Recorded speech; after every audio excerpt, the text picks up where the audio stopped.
For my honors project, I decided to do the Cold War through the lens of pop culture, as many things during the Cold War were exacerbated by pop culture icons. So I started in 1943, which was during World War II and a decade before the Cold War officially began. And I included this because it's a very interesting song to listen to, because it talks about how great Stalin is and how he pulled the Yanks and English together and they fought the Führer. And it's very interesting to see this and then, jump ahead even 3 years and you see such hatred. 3 years later, this was a cartoon that was put in the English tabloid newspaper, the Daily Mail, which depicts the Iron Curtain literally. And this was right after Churchill first coined the term in a speech. In 1949, the iconic American book Uncle Tom's Cabin is released in Russian. And Russians found this particularly interesting because in Russia, they did not have slavery. There is something that they had that was like slavery, but it is not called slavery. It's called serfdom. But they did not have African slavery, which was a really big selling point of the book because it enhanced hatred for America and why we were terrible. In the early 1950s, NATO had this piece of work, this art, in an exhibit hall in their offices, and it was just kind of this is the barrier of the Iron Curtain, and we're not allowed to go past. Our trains can't, everything stops, and we are being hindered from viewing any of the beauty. In 1955, Russia published a cartoon that was depicting a very serious problem in the Russians' mind. The young children were beginning to love Western culture, dressing in Western culture, and having values that weren't aligned with traditional Russian culture. And so you were deemed a slur, I'm going to pronounce this wrong, styliagi. And it talks about how today he listens to jazz, tomorrow he sells out his homeland, which I found as a very big leap in Russian minds to get from listening to jazz to becoming selling out your country.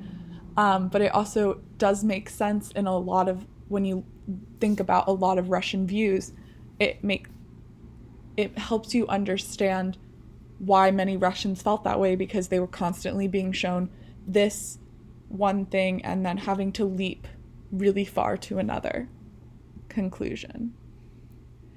In 1958, the space race was just beginning, but already it had made its way into every aspect of pop culture. And this is a song that is about the space race, or not even the space race, just space itself. But it was something that everybody in the world was so fascinated by.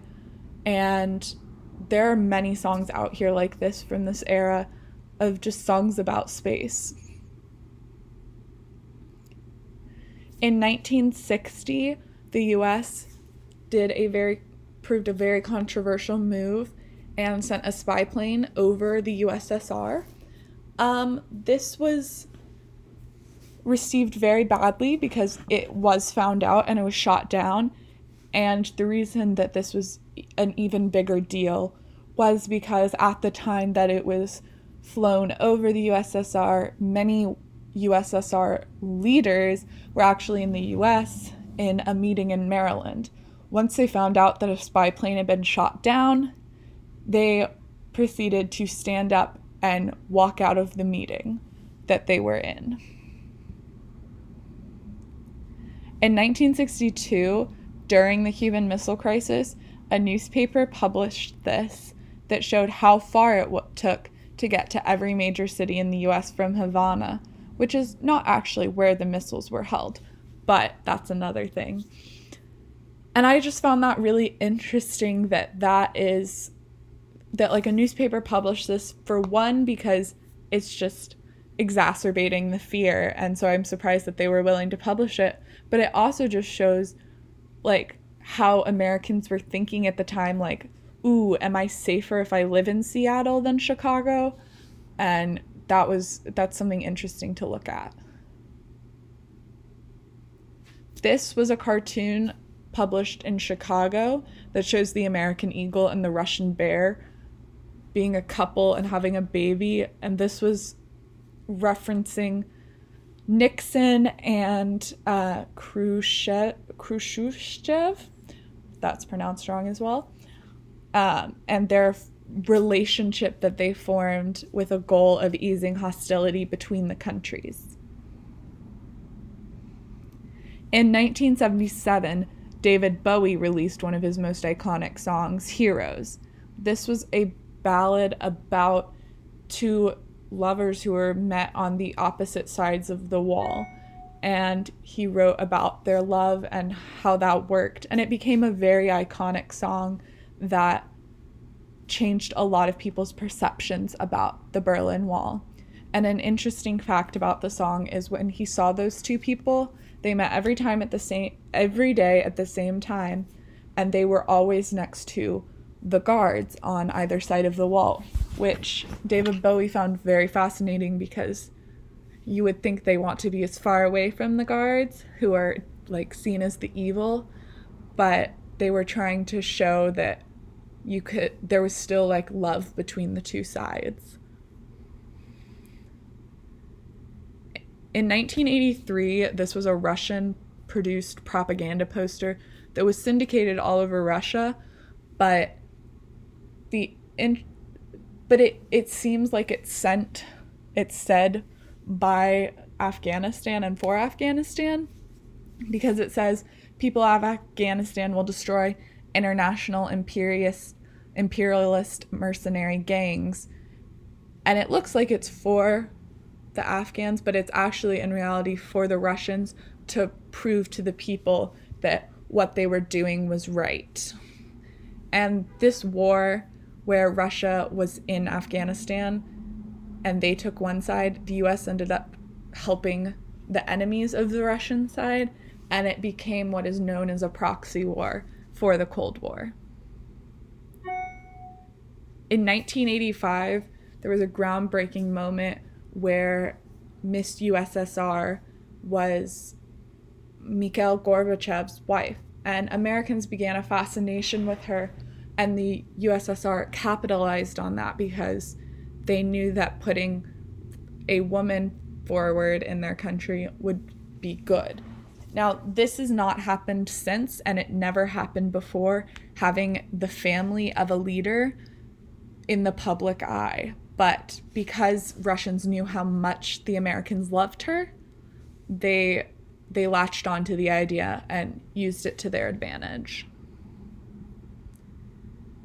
In 1988, a very odd alternative band called Aquarium wrote a song that they have claimed is about the apocalypse, but in reality you can see a lot of similarities between the lyrics in their song and the collapse of the Soviet Union. And this is a big deal because they are a Russian band, and so they were in the middle of it. 1989 was when the Berlin Wall fell, and right after, a cartoon ran that showed Reagan's footprint stomping down the wall. This is because in 1987, he gave a speech that called Gorbachev out and asked him to tear down the wall.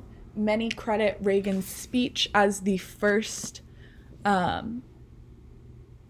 thing that made Mikhail Gorbachev consider closing down the wall, and he still gets credit for tearing the wall down. In 1991, after the collapse of the Soviet Union, there a cartoon was drawn showing a depressed Mikhail Gorbachev around the collapsed emblem of the Soviet Union. Here's my bibliography.